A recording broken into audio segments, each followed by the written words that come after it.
अमन सक्सेना आपका अपने YouTube channel में स्वागत करता हूं। तो दोस्तों, आज की इस वीडियो में मैं आपको डायरेक्ट इनडायरेक्ट के बारे में बताने जा रहा हूं। डायरेक्ट इनडायरेक्ट के रूल को समझने के लिए आप मेरे साथ इस वीडियो में शुरू से एंड तक बने रहिए। तो चलिए वीडियो को शुरू करता हूं। दोस्तों, सबसे पहले हम डायरेक्ट स्पीच को समझेंगे। वक्ता द्वारा कही गई बात का ज्यों का त्यों कह देना डायरेक्ट स्पीच कहलाता है। डायरेक्ट स्पीच को हम किस प्रकार से पहचान सकते हैं? तो सबसे पहले मैंने एक सेंटेंस लिखा है, he says comma inverted comma I teach my brother. वह कहता है मैं अपने भाई को पढ़ाता हूं। दोस्तों, डायरेक्ट स्पीच में हमेशा दो पार्ट होते हैं। एक पार्ट हमारा ये है, एक पार्ट हमारा ये है। अगर हम इस पार्ट की बात करें, ही सेज की, तो ये हमारा होगा, नीचे लिख के समझा रहा हूं, he says comma inverted comma I teach my brother.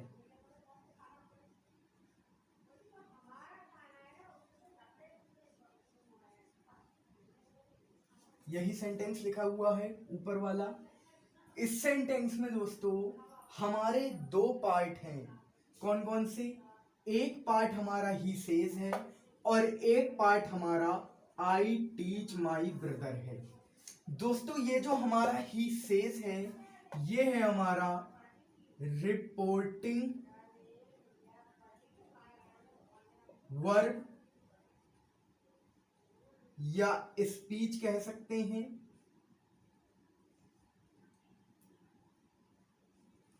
ये पार्ट जो है हमारा, ये है दोस्तों हमारा रिपोर्टेड स्पीच।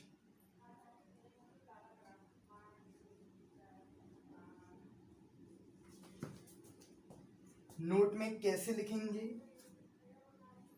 डायरेक्ट स्पीच में कॉमा इन्वर्टेड कॉमा से पहले लिखा हुआ सेंटेंस हमारा रिपोर्टिंग स्पीच कहलाता है और डायरेक्ट स्पीच में कॉमा इन्वर्टेड कॉमा के बाद में लिखा हुआ जो सेंटेंस होता है वो हमारा रिपोर्टेड स्पीच कहलाता है।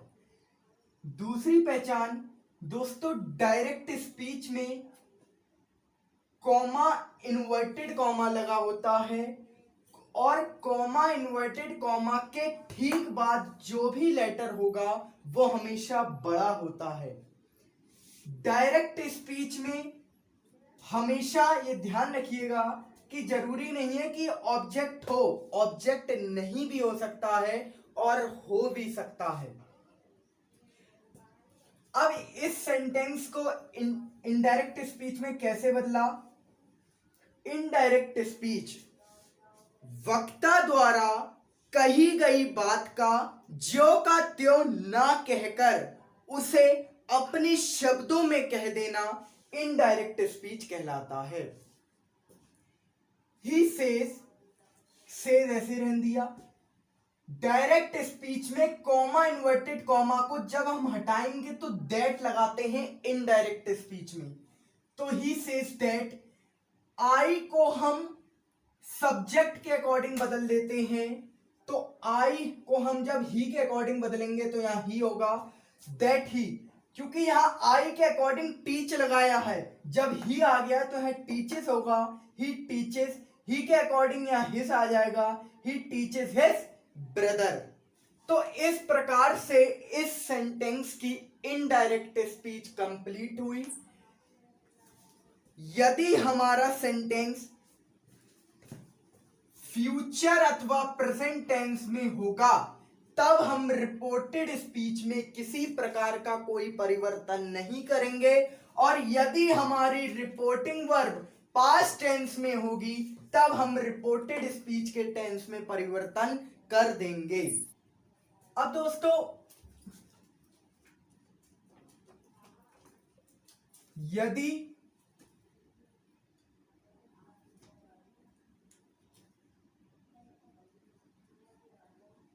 रिपोर्टिंग स्पीच निम्नलिखित हो,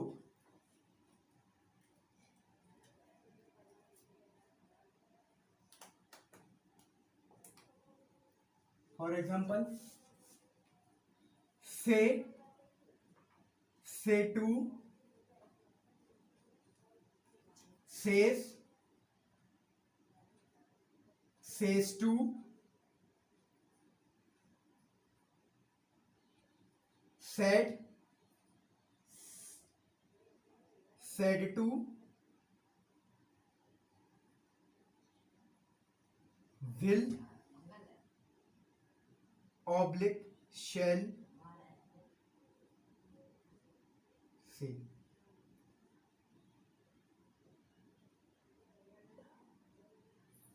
अब दोस्तों अगर हमारी डायरेक्ट स्पीच में रिपोर्टिंग स्पीच से में होगी तो हम इसे से ही लिखा रहने देंगे, से टू में होगी तो हम इसे टेल में कन्वर्ट कर देंगे, सेज में होगी तो भी हम इसे सेज लिखा रहने देंगे, सेज टू में होगी तो हम इसे टेल्स में बदल देंगे, सेड में होगी तो हम इसे सेड में लिखा रहने देंगे, सेड टू में होगी तो हम इसे टोल्ड में कर देंगे, और विल अथवा शेल में से किसी के भी साथ अगर से लगा है तब इसमें कोई परिवर्तन नहीं करेंगे।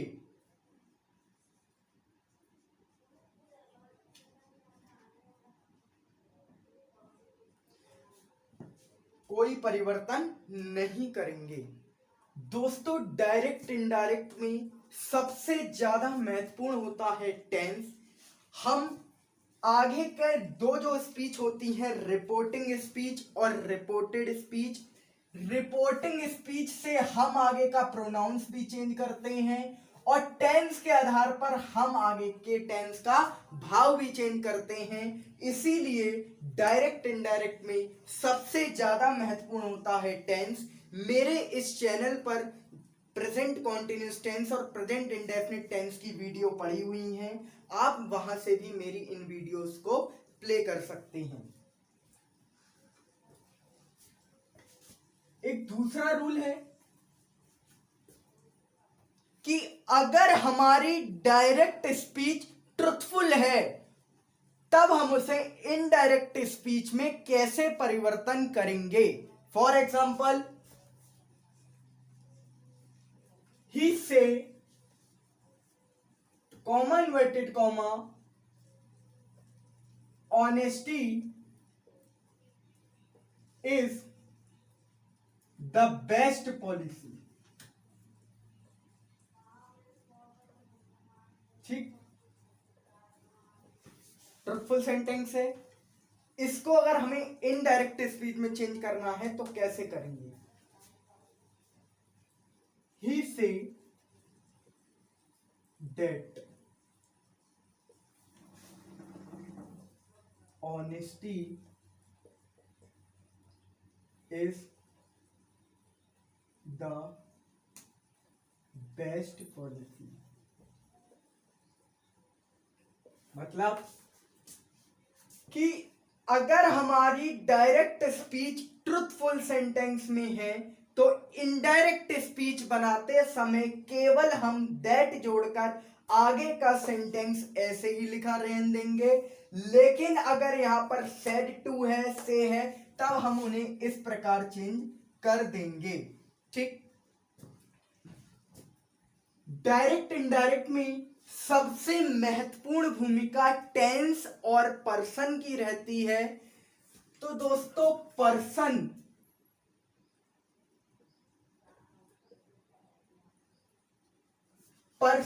हमारे तीन प्रकार के होते हैं। First person,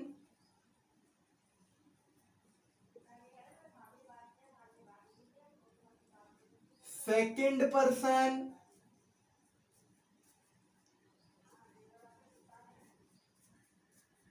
third person.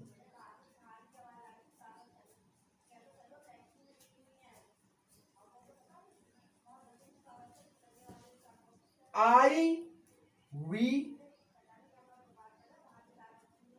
you, your, he, she या it।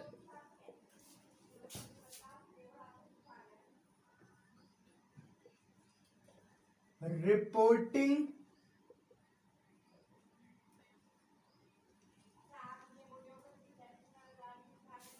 वर्ब के सब्जेक्ट से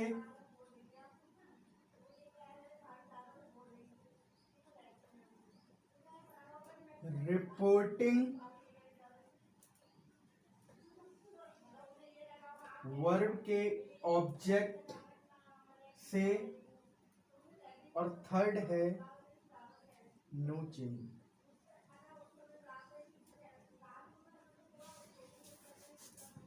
दोस्तों पर्सन हमारे तीन होते हैं, first person, second person, third person.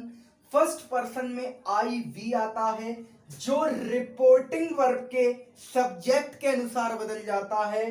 Second person में हमारा यू और योर आते हैं जो रिपोर्टिंग वर्ब के ऑब्जेक्ट के अनुसार बदल जाते हैं। और थर्ड पर्सन में हमारा ही शी या इट आता है जिसका कोई भी परिवर्तन नहीं होता है। तो दोस्तों आई होप कि आपको मेरे द्वारा पढ़ाया गया यह आज का लेसन समझ में आया हो। अगर दोस्तों आपको मेरी यह वीडियो अच्छी लगी हो तो वीडियो को लाइक कीजिए और कमेंट बॉक्स में कमेंट कीजिए तथा मेरे इस चैनल से जुड़े रहने के लिए सब्सक्राइब कीजिए। धन्यवाद।